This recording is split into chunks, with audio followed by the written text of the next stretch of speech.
We begin with breaking news. A 71-year-old woman is beaten and sexually assaulted. I'm Jessica Cartalia. And I'm Yuki Washington. It happened yesterday afternoon along Devon Street in Mount Airy. Detectives say the attacker screamed he was in trouble outside the victim's house and then made his way into her home, still screaming for help. Our 71-year-old survivor demanded that he leave, at which time he proceeded to punch, beat, kick, and choke a 71-year-old female, dragging her up and down the stairs, demanding money. She survived. She survived.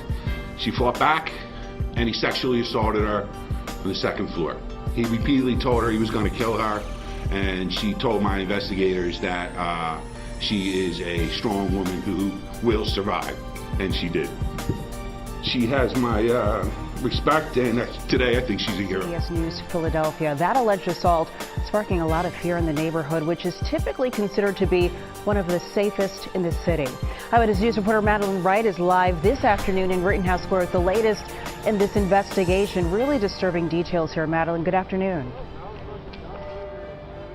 Good afternoon, Janelle. Absolutely. People I talked to here at Rittenhouse Square were alarmed to find out about the rape. It happened just hours before the Rittenhouse Square Fine Art Show was scheduled to begin. I'm going to step out of the way so you can see there are a lot of people here visiting and walking past many white tents that are set up here at the park. Police say that a man raped a woman in between two tents at 18th and Walnut Streets around 1:45 this morning. A woman who happened to be walking by witnessed the assault and intervened. Police say the witness said something to the attacker, and after that, he ran away. The witness stayed with the victim and called 911.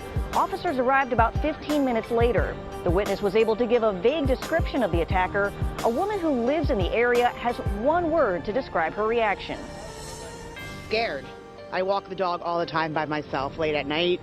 It's really scary. I mean, this is a really safe, very wealthy neighborhood, so you just don't think that something like this would happen right outside your door. I'll ask a doorman to walk with me, or I'll walk him like right outside the door, but I will not go through this park. There's no cops ever in this park. Like day, night, weekend, there's no security.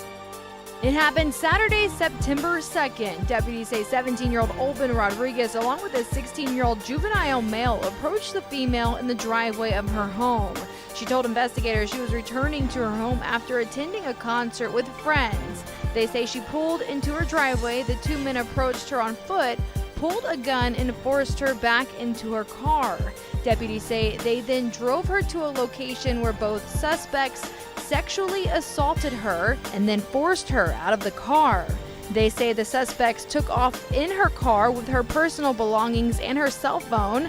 Paul Will lives in the neighborhood. He says this area used to be a hot spot for crime, so the roads were closed off. Since then, he says it's been quiet, and he's disappointed to hear something bad happened here again.